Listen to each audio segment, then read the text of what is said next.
친애하는 형제자매 여러분, 평화를 빕니다. 오늘 아침에 제가 확인한 전 세계 확진자는 176만 7,732명이며 사망자는 10만 8,162명입니다. 하느님 품으로 먼저 가신 분들에게 영원한 안식을, 유가족들에게는 하느님의 위로를 전합니다. 아직 병환 중에 있는 이들을 위해서는 함께 빠른 쾌유의 기도를 올립시다. 이 자리에 신부님들과 자가격리를 성실하게 수행해 오신 모든 국민과 신자들에게 조금만 더 힘내자고 말씀드리고 싶습니다. 그동안 공무원들의 역할을 크게 생각하지 못했었는데 해외 외신의 칭찬처럼 국민의 안전을 위해 애쓰시는 정부, 질병관리본부, 지역 보건소 공무원들의 노력에 큰 박수를 보냅니다.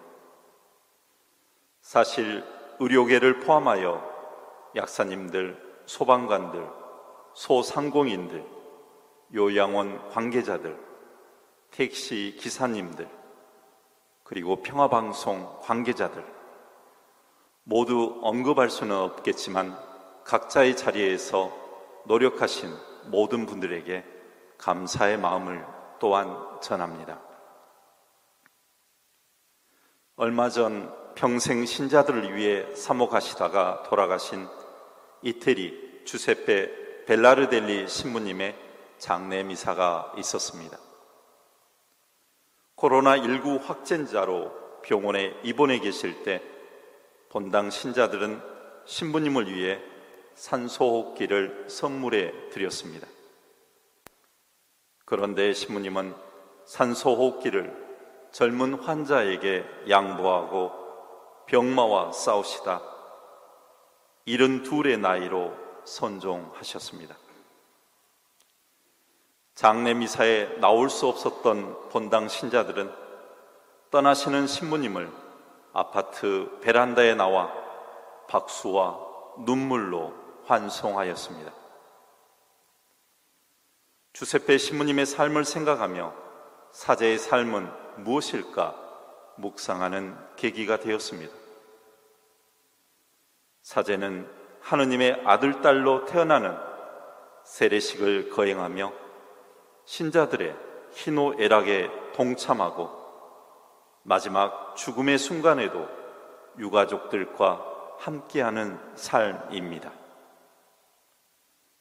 언제든지 사제들은 예수님처럼 신자들을 위해 혹은 더 넓게 모든 사람을 위해 각자의 목숨을 기꺼이 내어놓을 수 있습니다. 그러나 부활에 대한 확신이 없다면 쉽지 않을 것입니다.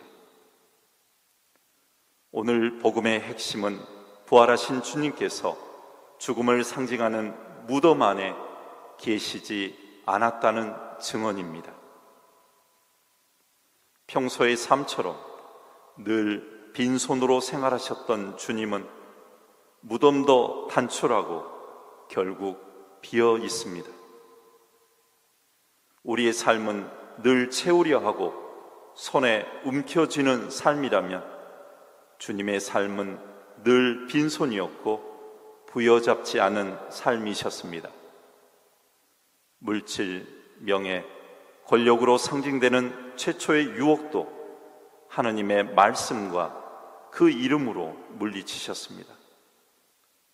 그물에 걸리지 않는 바람처럼 세상의 온갖 유혹에도 자유로우셨듯이 무덤에 갇히지 않으시고 자유롭게 부활하셨습니다. 우리에게는 오늘 빈 무덤의 증언이 희망입니다. 신자로서 세상 욕심을 포기하고 살아간다면 그것의 마지막은 무엇일까라고 묻기도 합니다. 세상의 부, 명예, 권력을 탐하지 않고 살아가는 삶의 보상은 부활입니다.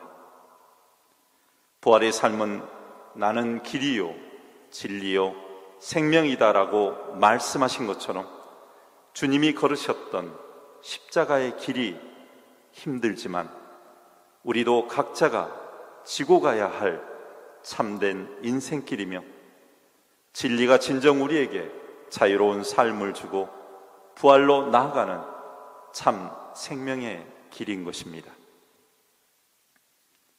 코로나19를 통해 다시 한번 지구 공동체가 함께 협력해야 함을 절실하게 느낄 수 있었습니다. 우리의 삶은 나 혼자만의 문제가 아니라 지구촌에 사는 모든 사람의 문제입니다.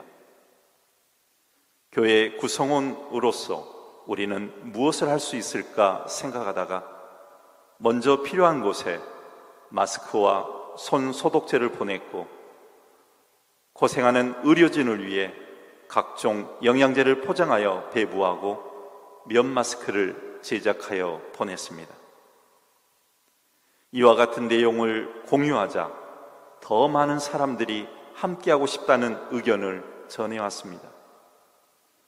약사님들은 마스크와 손 소독제를 보내오셨고 작은 제약회사에서는 영양제를 공급해 주셨으며 신자들은 현금과 음식을 봉헌해 주셨습니다. 작업에 참여한 교구청 사제들과 수도자들 그리고 직원들의 얼굴에는 나눔의 기쁨과 연대의식이 분명하게 자리 잡고 있었습니다. 사회복지의 주관으로 마스크 확보가 어려운 취약계층을 위한 면 마스크를 만드는 본당 신자들의 얼굴에서도 그 기쁨을 발견할 수 있었습니다. 교구 한 사제의 건의로 3월 사제 생활비를 현재 고통받고 있는 사람들과 나누자는 의견을 받아들여 자발적인 모금 활동을 벌였습니다. 은퇴 교구장님들과 원로 사목자 그리고 유학 사제와 선교 사제들도 마음을 같이 해주셨습니다.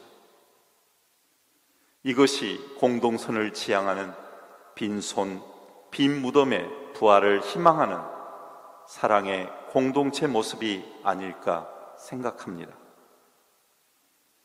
프란체스코 교황님은 이렇게 말씀하셨습니다.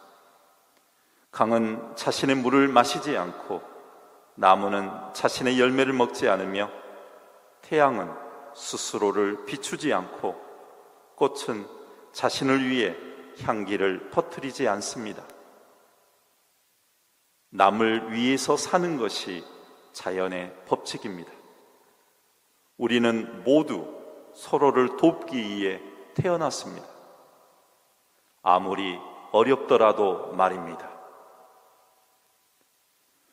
누군가 좋은 일을 시작하면 말하지 않아도 사회 곳곳에서 좋은 일이 더 멀리 더 많은 사람에게 전파되어 갑니다. 우리가 말하는 참된 공동체는 누군가 만들어주는 세상이 아닙니다. 나만 생각하는 이기심을 버리고 앞으로 나아갈 때 함께하는 세상이 만들어집니다. 사실 주님은 온전히 우리를 위해 오셨습니다. 죽고 나면 모든 것은 무로 돌아가지만 우리는 우리의 믿음대로 주님과 함께 부활하리라는 것을 믿기에 그 안에서 희망할 수 있습니다. 하느님 나라는 이처럼 서로를 위해주는 세상일 것입니다. 이 세상 구성원의 일원으로서 할 수 있는 좋은 일에 모두를 초대합니다. 그리고 저도 꼭 그 일치와 기쁨의 잔치에서 작은 봉사라도 하고 있기를 희망합니다.